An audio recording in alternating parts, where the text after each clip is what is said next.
Hi there, this is Donna Bordeaux with Campground Accounting, and you are listening to Campground Compass, the show dedicated to campground owners in an entrepreneurial mindset who seek to grow and expand in the wild and wonderful world of business. Okay, you're going to have to Hi, hit and welcome to buttons. Campground Compass. We're here with our dogs that don't want to be here. I don't know why, but they don't seem to. Um, I'm holding Fido, and my mom's holding Dixie. These are Hi our two there. dogs, and let's get this show on the road. Um, so Fido, we've had him for what? How many years have we had Fido? 2.5 years now. 2.5 years, and yeah, he's as you can tell, he's pretty wild. He's not very happy to be sitting up here. He's an Dixie old doesn't want to dude, be though. sitting up there either, but she's sitting calm She somewhat. got a cookie, so I had to bribe her just a little bit. Wait, But Dixie is 14 years old. And Fido, we have no idea how old he is, but he's old too. So they've been around the block, and Dixie is a veteran camper. She's been to a lot of campgrounds. So today we want to talk about our furry friends and how we can make sure that there are good visits and campgrounds for our furry friends and take good care of their furry parents as well. Yep. So this little introduction. Hold up, I'm gonna put him down Yep. because he's gonna go crazy, probably knock some lights over or something. It's a little introduction. I'm Zach Bordeaux. I've been camping for a long time, and yeah, we have explored the campground industry. You have been doing accounting for a while. 20 some years, 25 years, something like that. Yeah, more than I care to remember. A lot. We'll just leave it at a lot. Yep. And so we started camping with a pop up, moved our way up to a travel trailer, and now a Class A. And we just got a new Class A. And we've moved our way up. And so now we camp a lot, and we do accounting for campgrounds through Campground Accounting. My mom works crazily for campgrounds to learn everything, all the ins and outs of the campgrounds, and we want to see these campgrounds grow and thrive so we can share the experiences with our kids one day as you have done with ours. Yes. And our furry kids as well. So I'm going to put Dixie down. She does not want to be here. She's a little I'll be camera right shy. back. I All had the right. door open so that he could walk out, and then he ran away and then locked the door. He gets into a lot of mischief. But I'll take you back on a little bit of a journey here. Dixie's been camping with us since the pop up. Quick little fun story. One night when we were in the pop up on our maybe one of our first couple of trips, she got up in the middle of the night, and we didn't know that the door had come open on the pop up. It popped open. And she apparently got up in the middle of the night, and I heard a dog barking far away, like not inside the camper. Ends up, she went for a little journey in the woods in the state park. She didn't go too far. I think she just went out to explore a little, maybe go to the bathroom in the middle of the night. But that's something you got to watch for, is to make sure that your dogs are not going to get lost where you're camping. So that was Yeah, a I know little bit Fido has tried scary. to do it plenty of times. Yeah, Fido's a little escape artist sometimes. When he comes out, he goes fast and furious running out. But Yep. Zach, why don't you tell him why Fido's name is Fido? Oh, yeah. So it's not just Fido as you know it. Fido is not spelled Fido. Spelled Phydeaux because we want to have a little fun twist. Our last name is Bordeaux, Bordeaux. So we decided to tack it on there. Sorry. So Fido Bordeaux is his name, and the Phy is just because He's it the makes it French sound cooler. Fido. Yeah. Yep. Yeah, yeah, Yep. So definitely.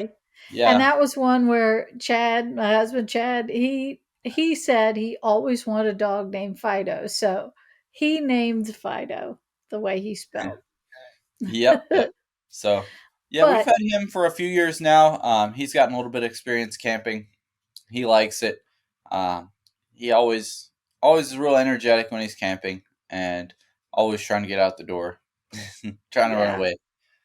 Yeah. And we're not the only ones with dogs. The industry standards tell us now that 68% of RVers bring a pet along. And most people are dog people, 92%. So, dogs are a big part, and we're actually seeing a lot more cats now going camping. But dogs are a big part of your guests being in your campgrounds. So, we got to take care of them. I just heard Fido fall down the steps. I did as well. He's a little clumsy. Very clumsy. Yep. So, So anyway, uh, completely forgot what we were talking about. we were talking about dogs in campgrounds, Oh, and one of the big questions I've heard people say is like, should we allow dogs in campgrounds? I hear so many stories of people with like issues with dogs, but in reality, I don't really ever see that. I don't know. I think some of that maybe in some other areas of the country or other types of parks that I'm not in, but for the most part, I see dogs being a fabulous addition to your guest camping experience. And most dogs I run into are very well behaved and social critters. So um, I don't see a big issue. I would encourage dogs. yeah. Um, One of the debatable things, though, obviously we encourage dogs because if 68% of people, that's a big portion of your market. So I'd recommend you allow dogs, but a lot of campgrounds have restrictions on certain types of dogs. right. But also that depends on the type of campground. But a lot Yeah. of things like not allowing pit bulls and stuff like that. You know. Yeah. And I know there are certain breeds that have more tendency to have some issues with problems with biting or other dogs. But for the most part, and Dixie's piping up in the background. If you hear her, she's telling Fido how it's supposed to work.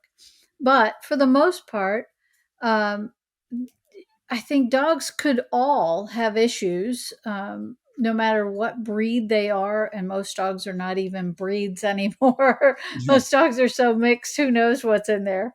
As the world calls them now, terriers instead of pit bulls. Um, but most of the dogs that we see are pretty well behaved, and the people who bring them um, know their dogs and know pretty well. But there can always be issues where you need to make sure you do have some rules. Yep, yep. One thing that I just thought of for the restrictions on like not having dogs, like what about service animals? Yeah, What's the a deal with few that? years ago, this is kind of, I don't know, it's kind of quieted down now, but a few years ago, back when we had the people taking all these animals on airplanes, they had to have their pet llama and their pet alligator, whatever, their service animal squirrel, who knows. There were a lot of issues, it seemed like, coming about with everybody claiming their dog was a service animal or that they needed an emotional support animal with them. And I think this has quieted down a little bit. They realized it kind of shook out in the court system of what's going on. But you do want to make sure you allow for service animals. And there are a lot of regulations, and I'm not going to even attempt to quote these as to what a true service animal is. But from my understanding, they have to provide you with some information, and there are certain questions you're allowed to ask. Obviously, every state and every campground is going to have their own rules on this, but the federal government also does step in a little bit with the ADA. And I don't know that there's a whole lot of certainty in those answers, but it's kind of settled down, it seems. Yeah, yep. Yeah, I remember back when the whole thing was going on with the people that bought the like emotional support peacock on the plane. Yeah, that's That what it was was. it was something like that. Pretty Yeah. sure it was like either a peacock or a turkey or something bizarre. I think it was a Uh, peacock. yeah, and Yeah. I remember that whole thing on the news. That was pretty funny. Yeah. But it Not seems to very have settled practical, down, but and I kind of like that. Yep. I think that was all settled down also in COVID because this I think was right before COVID. COVID cured that one ill for the most part. It shut everybody up about the service animals and the emotional support animals and all the issues whether they should be allowed or not allowed and what is qualifying. That seems to have been cured by COVID. One of the very few things that COVID cured. Yes, yes. Yep. Yep. Now, some campgrounds charge for pets. So there's a little bit of controversy about this. And some also put limits on the number of pets or the kind of pets you can have. I've heard people with, for example, cats or lizards or snakes. I think the kind of undertone I've heard is they just don't tell anybody they have those in their RV if they have them when they're camping, and they just fly kind of under the radar. But there have been some issues where campgrounds have kind of had to lay down the law. Now, the charging for a pet, if we kind of break down like why, I think the big thing that I hear is because they have to clean up. Some people aren't great at their pickup policies, following their dogs around. They have to pay for the cost of the bags to put them out in the little trash cans, or they may have a dog park. Hmm. But ultimately, I kind of, being a dog owner myself, I don't really see that. I think this is kind of nickel and diming. Um, if I had to pick, and I might be able to be swayed a different way, I don't know that you need to charge for a pet. Yeah, I agree. The whole thing is like this is, you know, not playing it as a game of dollars, playing it as a game of pennies, that kind of thing. That whole thing is, yeah, it's kind of like, the price of the poop bags and whatnot is very minute compared to, um, the money that you could be bringing in by having 68% of RVers to bring pets along, Right. that kind of stuff. Yeah, it's kind of interesting. Interesting dynamic there. Yeah. And I think the gallery is voting no on the dog fee. Yeah. I will tell you one of my pet peeves is when campgrounds have the little dispensers with the bags and there's no bags in there. And it's not a temporary thing. I was at a park for 3 days just recently, and I won't name the park, but a very nice park that I paid a good bit of money to be there. And I bring my own bags. I'm not that concerned. But if you're going to put up the little holders, make sure there's stuff in there. Make sure there's bags in there and that you're taking a maintenance on there. Mhm. And this was a place that charged a pet fee. What am I paying for if you're not even going to have the bags? Yeah. So Yeah. do make sure that if you want people to pick up, make sure you have the trash bags out there so that they are accessible to your guests. Yeah, and all campgrounds need to be using Disney's theory of trash and poop bags. Yeah. Disney's theory is that trash and whatnot, you need to have a can every, I don't remember what the exact figure is, but every Yeah, every so X many amount of feet. feet. Um, Right. because if there's a trash can nearby, people are more likely to walk and throw their trash away versus, uh, trying to find just leaving it there or, um, you know, throwing it on the ground. If there's a trash can nearby, they're a lot more likely to go and just throw it in the trash can versus throwing it on the ground. Um, make sure your trash cans are readily available and that they're close by. Yeah, I agree. Make sure that you don't make people struggle for a place to put that bag, or it'll end up someplace you don't want it to be. Yeah. Okay. All right. So the next thing we want to discuss, as we've talked about with the poop bag things, make sure you have those scattered around readily available, but make sure, especially in the places where you have a certain area that the dog goes out, whether it's a dog park or like a dog walk or even just an open field, wherever the dogs go to the bathroom, make sure you put poop bags there. Put them on the side of the road if you have to. Do whatever you need to do to make sure that they are readily available. Um, But let's dive in a little bit deeper into dog parks and kind of how those, you know, can affect your park. Yeah, absolutely. We got some favorite places with dog parks. Not me personally. Well, actually, me too. So I'll talk a little bit about what makes a good dog park. And w- some dog parks we use a lot in campgrounds, and others we don't. So there's some reasons why. First, is it a fenced in area? And it doesn't have to be a fancy area. Some people worry about the size or where it's at in the park. I think those are secondary, but please fence it in. Let people take their dogs off leash if their dogs are well behaved. Let the dogs socialize. The other, problem that people say in campgrounds is if somebody left their dog in their camper all day or for a period of time when they had to run out and the dog's barking, well, let's give the dogs a little release. Let's tire them out so that when they do go in the RV, they're quiet and they're sleepy and they get their pleasant time to camp too and get a little release of energy. So fence that dog area in, let those dogs run for a And little bit and and have a another good time.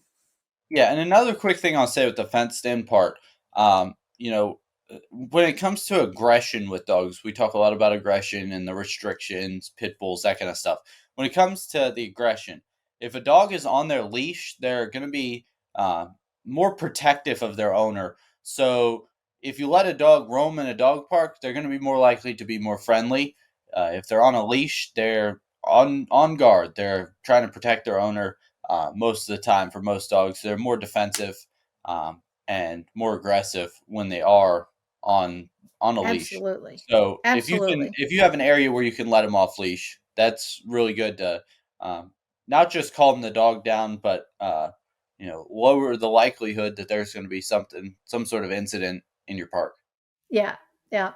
And we've been to another park that had a dog park and it's not fenced.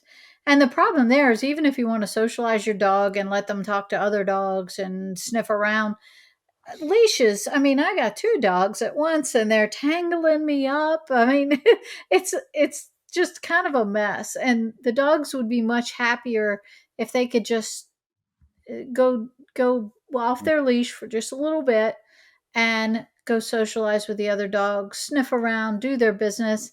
And honestly, it gives me a little break too. It's much easier for me to go to a fenced in dog park, let them off, let them smell and do their own thing for a few minutes.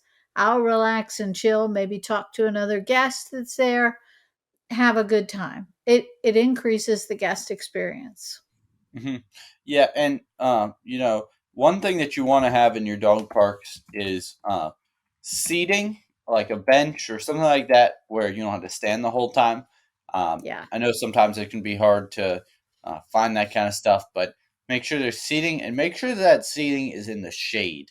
Um, yeah, and even if you can have one in the shade, one in the sun, or something like that, so that if it is a nice day and you want to be out in the sun, that's fine. But the shade or some sort of shelter too, if it's raining, that kind of stuff, very important because it just adds to yeah. the overall experience. It gives you a chance to calm down while your dogs are out and running, and Yeah, and take a look it's at always good to get outside. your climate and your weather area. If you're in southern Texas or Arizona, you need shade. If you're in the Upper Peninsula of Michigan, maybe you need a sunny spot. But think about your guest perspective and what would be the most comfortable area and situation for them, and also the dogs. Dixie, as you saw earlier, she is all black. When it's hot outside, there is not a whole lot she's going to do wandering around in a dog park in the heat of the day in the sun. She gets too hot. Mhm. So, if you can have some trees in that area, or even just the tent shelters, now they've got the little vinyl pieces you can stretch out to make a shady spot. Mhm. Some form of shade and sun mixture is probably your best bet if you can. Yeah, yep, yep. And one story, I think we told it already, but we were in Gila Bend, Arizona, and we were staying at Campground there. and we had an RV in which when we arrived, it was very hot. It was probably one of the top 5 hottest moments in my life. Yeah. Uh, and what was the ground temperature? I remember we I got think it was there. like 125 on the Yeah, pavement. yeah, it was something ridiculous. Yeah.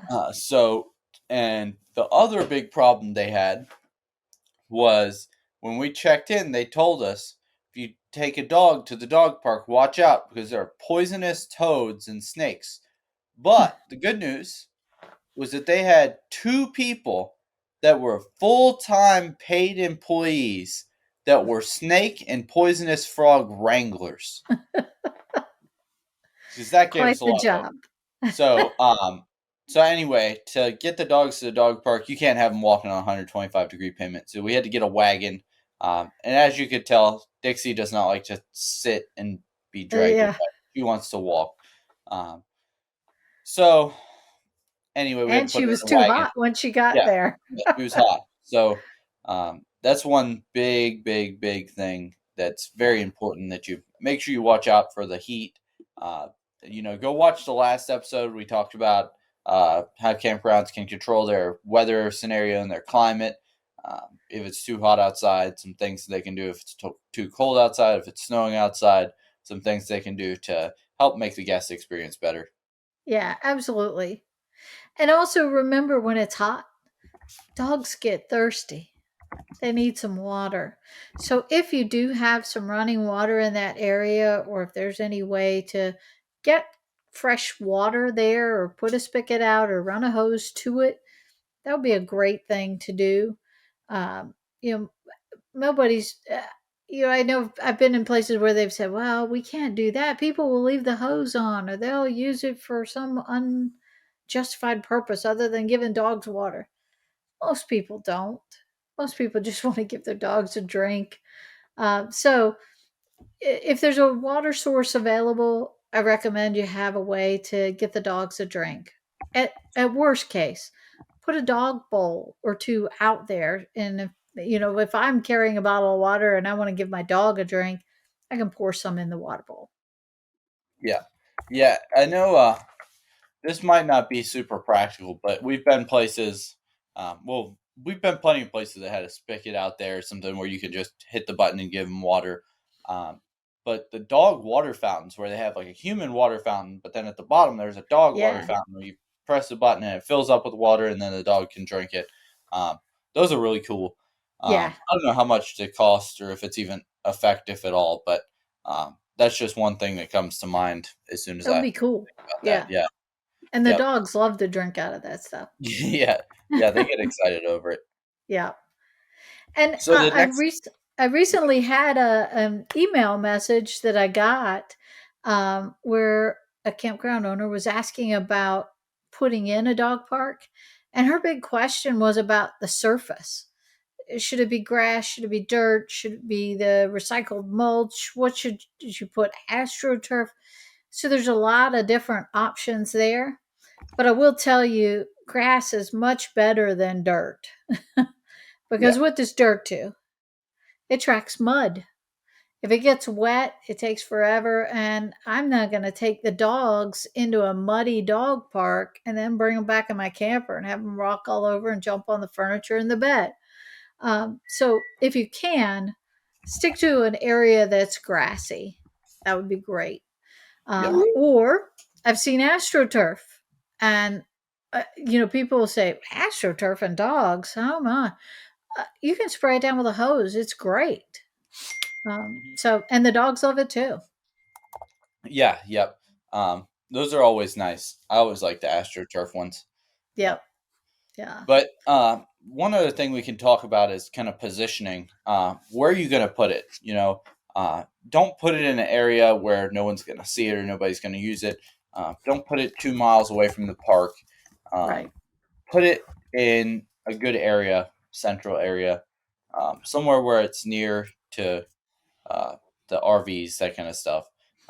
That one should be self-explanatory, but I see a lot of parks that are put their dog parks pretty far away.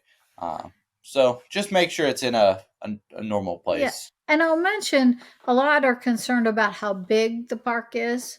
If you think about your average RVer, they're not usually bringing huge dogs. No, there are their share of big dogs, but most dogs, from the RV perspective, are going to be smaller dogs. You don't need a huge area.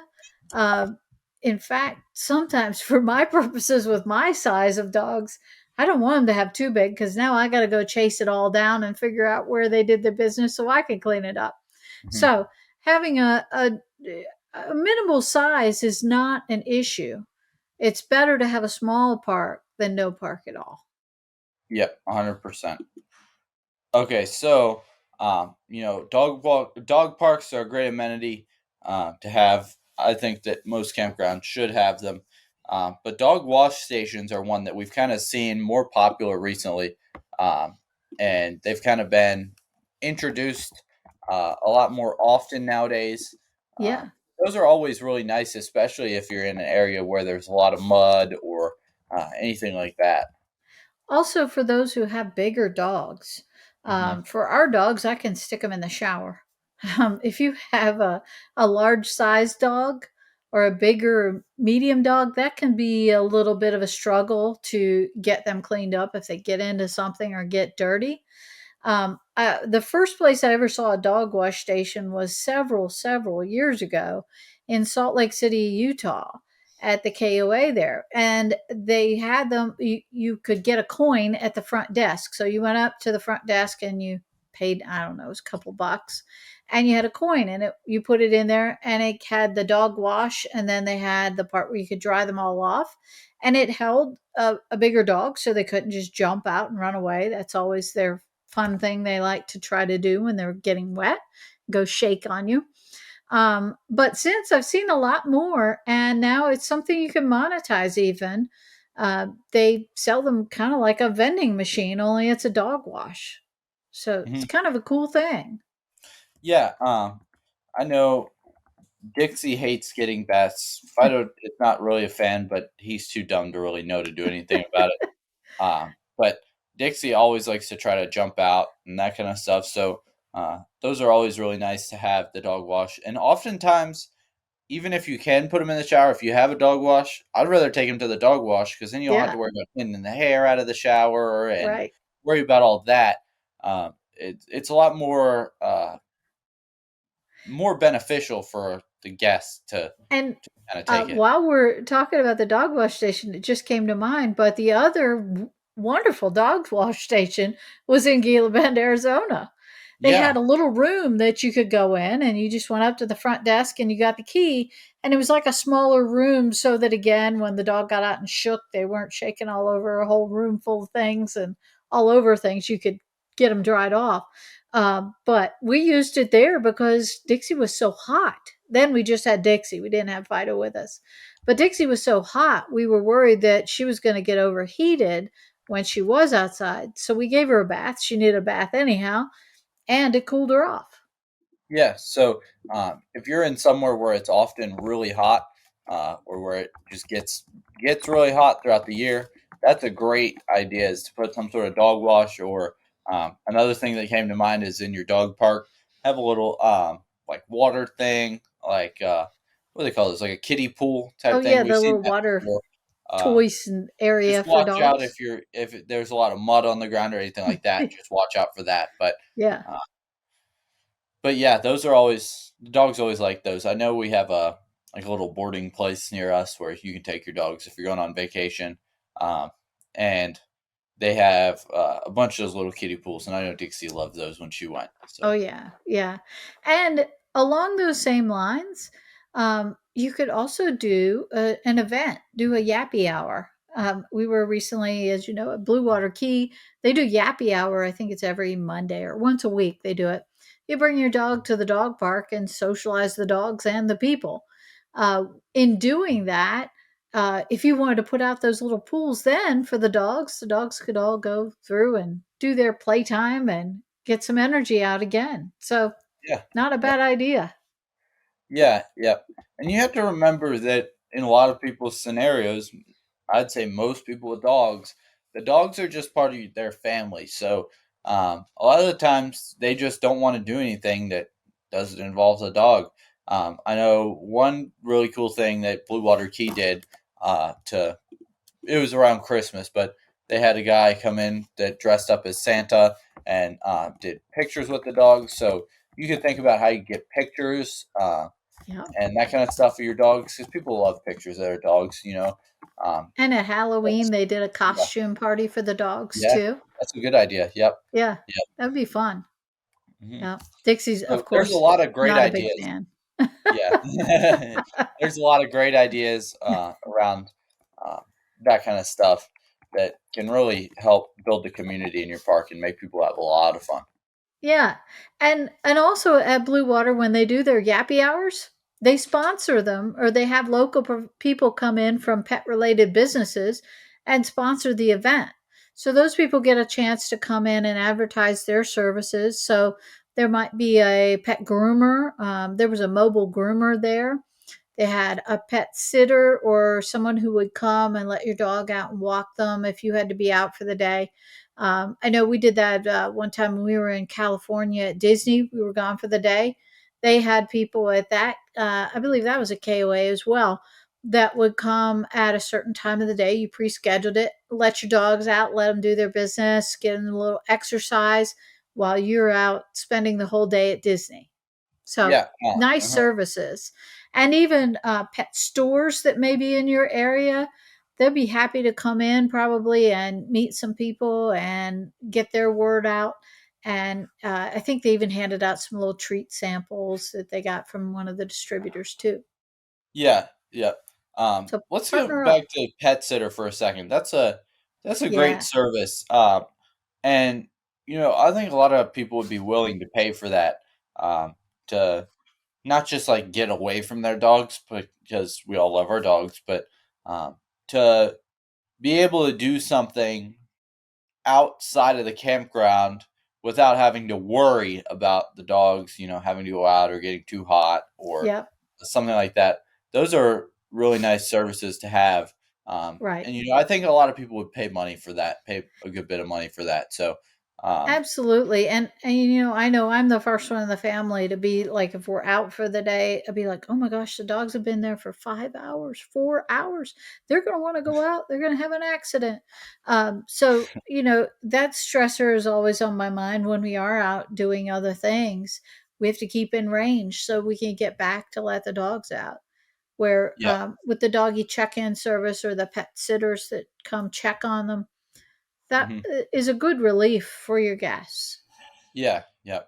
So, another thing that just popped into my mind is like having like treats when the dogs come in.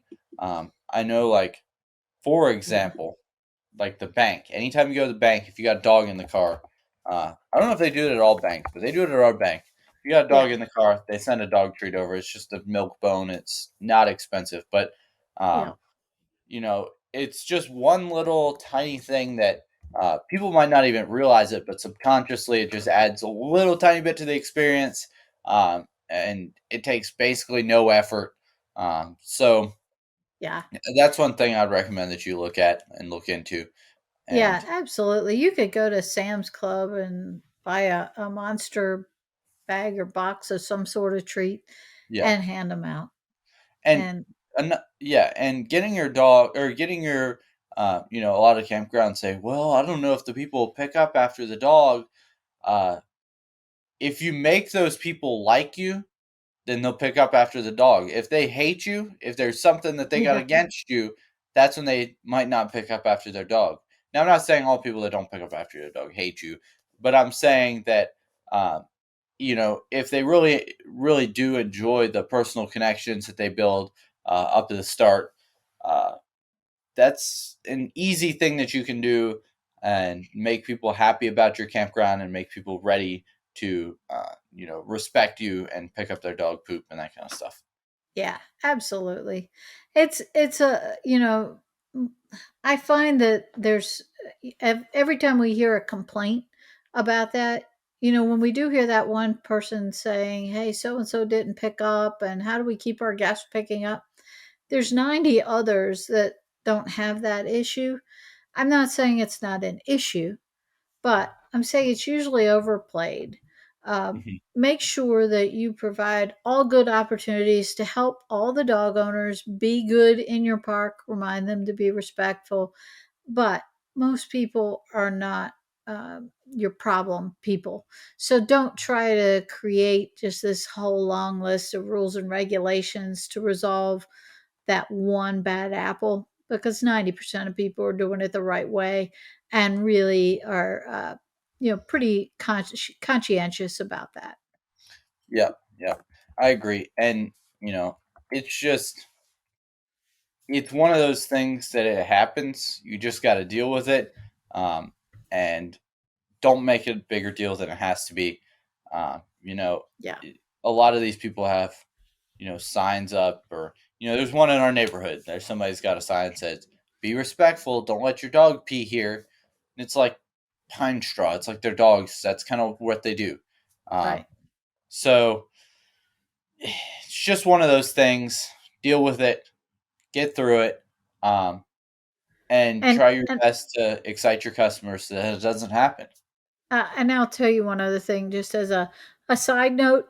Remember that ground does need fertilizer, so it's not really that terrible. Nobody wants to step in anything.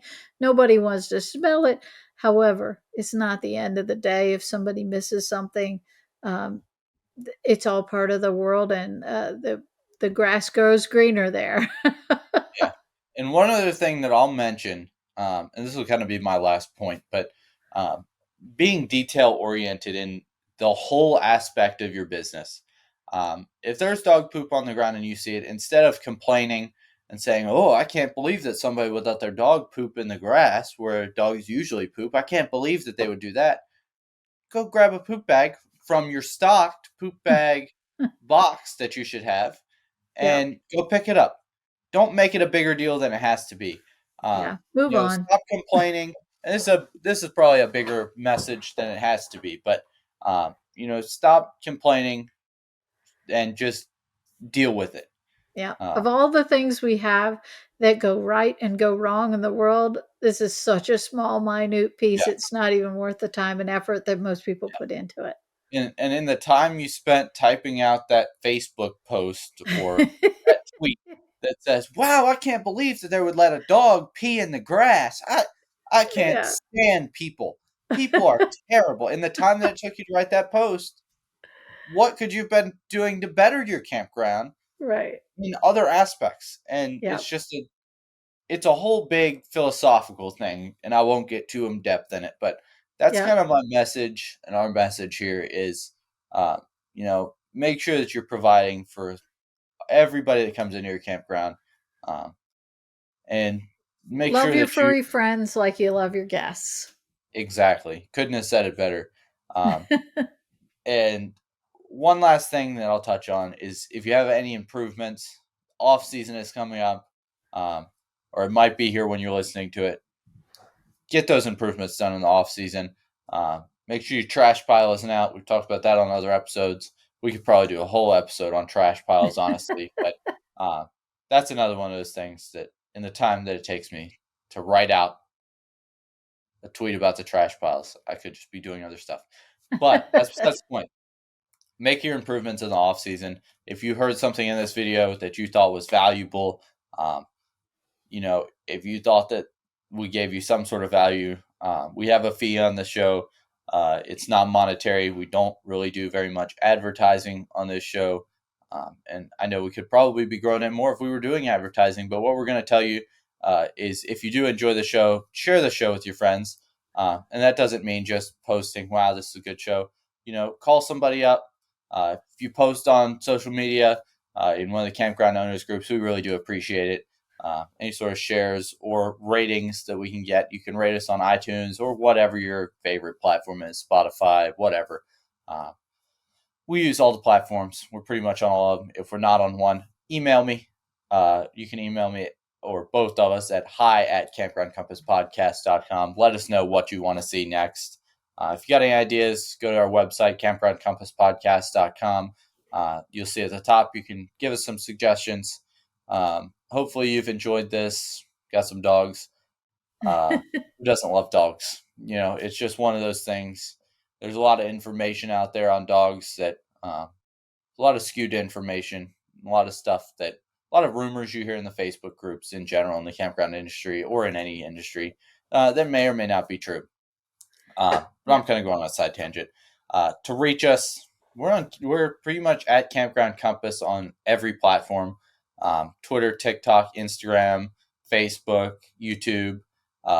We actually have 3 YouTube channels. So if you want to see the the clips of this, or if you want to go to a specific part at Campground Compass clips, we're getting that channel kind of rolling up now. So hopefully we can help Absolutely. y'all, bring y'all some more value. And like I said, let us know if you have any suggestions, and we will see y'all in the next episode. Hope y'all enjoyed.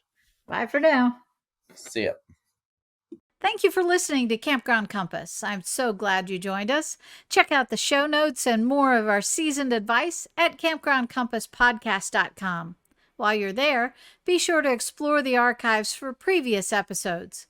And if you never want to miss a single audio adventure in 4-season business growth, subscribe to this podcast here and on YouTube. If you like what you're hearing, please consider leaving us a positive review on iTunes. It would be very much appreciated.